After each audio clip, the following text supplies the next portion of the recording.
দিল্লির রাজপথে যা ঘটছে সেটি কি শুধু একটি প্রশ্নপত্র ফাঁসের প্রতিবাদ, নাকি এটি এশিয়ার নতুন রাজনৈতিক বাস্তবতার অংশ?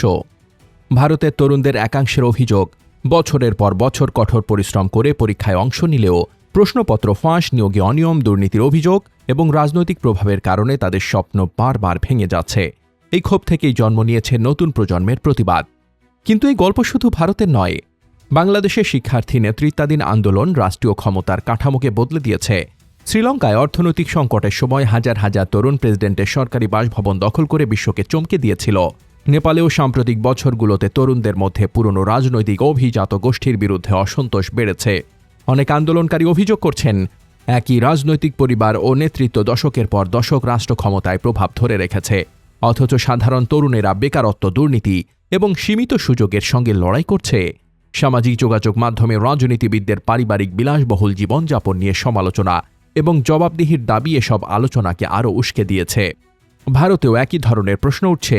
সমালোচকদের অভিযোগ, অর্থনৈতিক প্রবৃদ্ধির পাশাপাশি সম্পদ ও সুযোগের বৈষম্য বেড়েছে।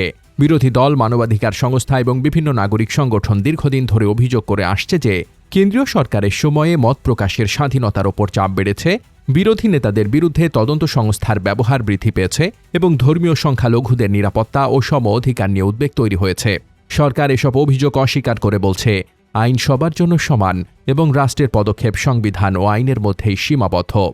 এই প্রেক্ষাপটে দিল্লির আন্দোলনকে অনেক বিশ্লেষক শুধু নিটের প্রশ্নপত্র ফাঁসের প্রতিবাদ হিসেবে দেখছেন না।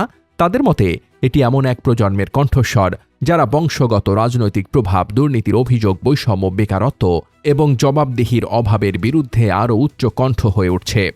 সামাজিক যোগাযোগ মাধ্যম এই আন্দোলনের সবচেয়ে বড় শক্তি। আগের মতো দলীয় কার্যালয় নয়, এখন আন্দোলনের পরিকল্পনা হচ্ছে মোবাইল ফোনের পর্দায়। পোস্ট, লাইভ ভিডিও এবং হ্যাশট্যাগ থেকেই লাখো মানুষ সংগঠিত হচ্ছে।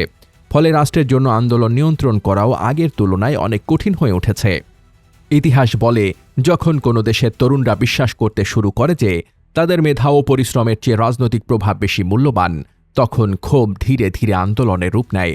আর যখন সেই আন্দোলন সীমান্ত পেরিয়ে অন্য দেশের তরুণদের মধ্যেও প্রতিধ্বনি তোলে, তখন তা শুধু একটি দেশের রাজনৈতিক সংকট থাকে না, এটি একটি অঞ্চলের প্রজন্মগত পরিবর্তনের ইঙ্গিত হয়ে ওঠে। দিল্লি, ঢাকা, কলম্বো, কাঠমান্ডু, 4টি শহর, 4টি ভিন্ন গল্প। কিন্তু প্রশ্ন যেন একটাই, নতুন প্রজন্ম কি পুরনো ক্ষমতার রাজনীতিকে নতুন করে লিখতে চলেছে?